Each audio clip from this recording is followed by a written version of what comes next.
He wasn't sorry for what he did. He was sorry he got caught before he could spin it. By now, it's clear that Tom Sandoval's remorse has all the depth of a kiddie pool. Watching the slow parade of castmates migrating back to his side is less a redemption arc and more a mass case of moral amnesia. His so-called apologies have followed the same exhausting pattern. "I'm sorry, but..." And that "but" always does the heavy lifting, undoing every ounce of supposed contrition that came before it. Someone ought to start a counter for how many times he's managed to sabotage an apology mid-sentence. Lisa Vanderpump, ever the puppeteer, practically hand-delivered him a sympathetic audience by nudging Shiana, perhaps the most persuadable of the bunch, toward forgiveness. The optics were textbook Vanderpump.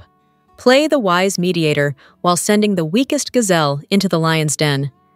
It reeked of production strategy, not compassion. After all, how else does one justify that baffling Tahoe trip other than as an orchestrated attempt to glue a fractured cast back together? Sandoval's behavior throughout this saga revealed not repentance, but resentment. The moment Ariana refused to grant him the performance of forgiveness he so clearly craved, his mask slipped. In the finale, his heartfelt apology dissolved into fury the instant she walked away, morphing into insults and backroom scheming. The whiplash was almost impressive, from self-proclaimed victim to venom-spitting aggressor in under a minute. Even his rare moments of self-awareness were grotesque in their narcissism. "This is good for me," he said, a line so tone-deaf it practically deserves its own chyron. Ariana's blunt response, urging him to be sorry for doing it rather than for getting caught, went unanswered because, of course, he wasn't.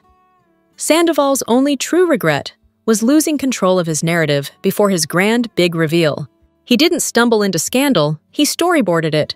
From planting seeds about his sexless relationship to recycling grievances once used against Kristen, every move was premeditated, designed to frame himself as the misunderstood martyr. The only thing he's ever genuinely sorry for is that his timing failed him. And yet, against all logic, forgiveness came anyway, from a cast so conflict-averse they mistook fatigue for grace. What remains is a man unburdened by accountability, surrounded by enablers, who mistake performative regret for growth. In the end, Sandoval's apology wasn't just hollow, it was a masterclass in self-preservation disguised as sorrow. Lisa Vanderpump didn't create business partners. She created Bravo mascots who actually paid her for the privilege. Lisa Vanderpump's decision to partner with Tom Sandoval and Tom Schwartz was never a business strategy. It was a casting choice. The arrangement wasn't about entrepreneurship, it was about optics. Sandoval and Schwartz were Bravo's golden retrievers, eager, well-groomed, and blissfully unaware they were being used as decorative mascots rather than restaurateurs. Let's be honest, Vanderpump didn't need mixologists. She needed marketable men who could clink glasses, pose for fan photos, and provide a palatable reason for Bravo's cameras to keep rolling. Watching Sandoval sweat behind a bar or Schwartz stare into the middle distance wasn't compelling television. Watching them run a business, however, was a storyline. Their real job wasn't to manage. It was to exist in a cloud of faux prestige and artisanal cocktails. Of course, this arrangement inflated Sandoval's ego to catastrophic proportions. He began to see himself not as a lucky bartender with good hair, but as some hybrid of Rupert Murdoch and Pavarotti, with, naturally, the physique of a Baywatch-era Hasselhoff. Reality had clearly left the building. Lisa, ever the businesswoman, played her cards flawlessly. She let the boys bankroll her brand, all while retaining complete control. Their ownership stake, so microscopic it may as well have been imaginary, gave them no authority but plenty of illusion. It's hard to feel bad for them, though. They genuinely believed Tom Tom made them moguls, when in reality, it made them employees with better lighting. Meanwhile, Vanderpump strategically sidelined the women. Katie and Ariana, who might have actually taken the concept seriously, were too independent for her liking. A partnership with them would have required relinquishing some control, and Lisa Vanderpump does not share her throne. Her brand has always favored a certain breed of male confidence, unearned, loud, and easily managed. Internalized misogyny masquerading as business instinct. The irony, of course, is that Tom Tom could have been something more. The photo of the Toms behind the bar became its most enduring symbol, a snapshot of delusion frozen in time. The men's flair bartending, Schwartz's bizarre cocktail ideas, and the general theme confusion, half neighborhood pub, half dry ice laboratory, hinted at creative potential that was never fully realized. Instead, they were too busy showing up late and getting manicures to manage the place. By the time the dust settled, it was clear. Vanderpump didn't build a restaurant partnership, she built a performance. The Toms weren't entrepreneurs, they were props. The women were dismissed, the fan favorites were commodified, and Lisa got exactly what she wanted. A business that doubled as a storyline. In the end, Tom Tom wasn't a triumph of friendship or ambition. It was a monument to manipulation. And like the photo hanging behind that bar, it hasn't aged well. They called her the sweet Southern girl. But what if Brittany Cartwright was never innocent, just strategic? Rewatching Vanderpump Rules and The Valley offers a sobering reminder that Brittany Cartwright was never the sweet Southern ingenue she was marketed to be. What once read as endearing naivete now lands squarely as willful ignorance, an act that might have fooled producers, but never fooled the camera. Let's establish the obvious. Brittany did not deserve the verbal, emotional, and psychological abuse she endured under Jax Taylor. No one does. But defending her against mistreatment doesn't erase her complicity in the train wreck that followed. She didn't stumble blindly into chaos. She sprinted toward it, eyes wide open and contract in hand. Every red flag waved in neon. Jax was manipulative, erratic, aggressive, disrespectful, chronically unfaithful, and gainfully unemployed, unless the job title was professional liar. Brittany knew all of this, because the show itself told her. She'd been a fan before she joined the cast. She literally orchestrated their chance meeting in Vegas after spotting his location on Twitter. The woman didn't accidentally fall into Bravo stardom. She chased it like a pageant crown. Still, the public insists on debating whether her accent makes her sound dumb. The fixation is as lazy as it is classist. A Southern drawl does not preclude intelligence, though in Brittany's case, the correlation is admittedly tempting. Her problem isn't her accent. It's that she leans into it as a personality substitute, thickening it over the years like syrup on stale pancakes. The sweet Kentucky girl act has become her only marketable trait, and she milks it for relatability while offering nothing of substance. Her conversations rarely rise above squeals, giggles, and emotional sound bites. The vocabulary is minimal, the self-awareness non-existent, and the ambition transparent. Whether she stayed with Jax out of delusion or design hardly matters. The result was the same. She knew who he was and decided fame was worth the risk. Brittany Cartwright is not evil, just profoundly ordinary. She lacks the cunning of her castmates, the charisma of a leading player, or even the self-respect to recognize when she's the punchline. Her tragedy isn't what Jax did to her, it's what she was willing to endure for a few seasons of screen time. In the Bravo constitution of bad decisions, that's a repeat offense. Shiana Shea isn't the problem. She's the mirror no one wants to look into. Few reality stars have perfected the art of being both pitied and mocked, quite like Shiana Shea. She exists in a curious limbo, never the villain, rarely the hero, and yet always the punchline. Her defining trait isn't malice or cruelty, but a chronic case of terminal neediness, a desperate craving for approval so transparent it practically fogs the camera lens. Shiana's unrelenting quest to be liked is, ironically, what makes her so widely disliked. In trying to please everyone, she ends up pleasing no one, morphing into whatever version of herself she believes will win the room.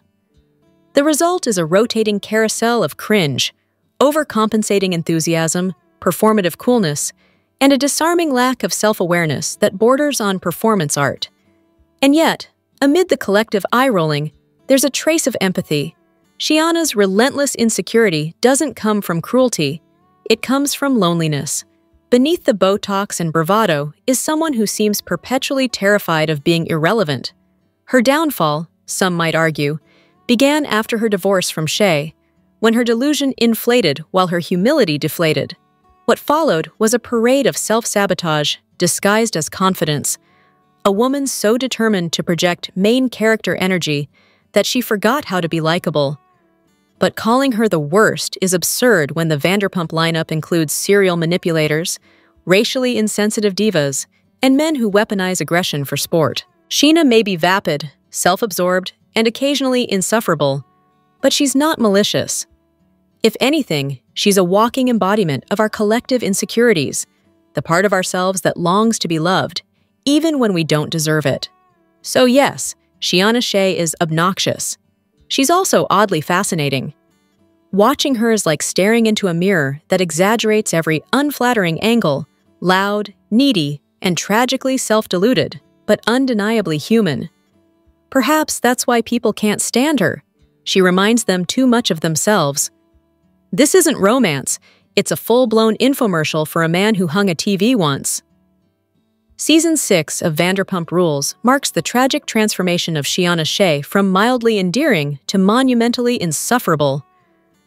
The shift happens the moment Rob Valletta enters the picture, a man whose chief talent, according to Scheana, is allegedly hanging a television in under 7 minutes. What begins as garden variety infatuation soon devolves into a one-woman PR campaign so relentless it could make a Kardashian blush. Every conversation becomes an unsolicited press release about Rob's greatness, as if repetition could will the relationship into being as perfect as she insists. Her desperate insistence on the word amazing reaches a level of self-parody that borders on performance art. One can almost admire the commitment, if it weren't so unwatchable. The irony, of course, is that Scheana seems blissfully unaware of how performative her relationship sounds, bragging about Rob as though she's reading from a teleprompter designed by denial itself. Then comes Adam, the best friend, whose very title is repeated with such manic insistence it feels contractual. Best friend becomes Scheana's verbal security blanket, a phrase she weaponizes to disguise romantic confusion as platonic loyalty. By this point, the audience has collectively developed an eye twitch every time she utters it. It's tempting to defend Scheana by recalling her earlier seasons, when she was more victim than villain. There was a time when her naivete made her sympathetic, even charming. But by season 6, sympathy gives way to fatigue. What was once a misunderstood underdog becomes a self-absorbed spectacle of delusion. Her relationship with Rob doesn't just alienate her castmates, it exhausts the audience. It's the reality TV equivalent of being trapped at dinner with someone who can't stop referring to their partner by both first and last name. Scheana's obsessive monologues about Rob make even her notorious Bridezilla phase seem understated by comparison.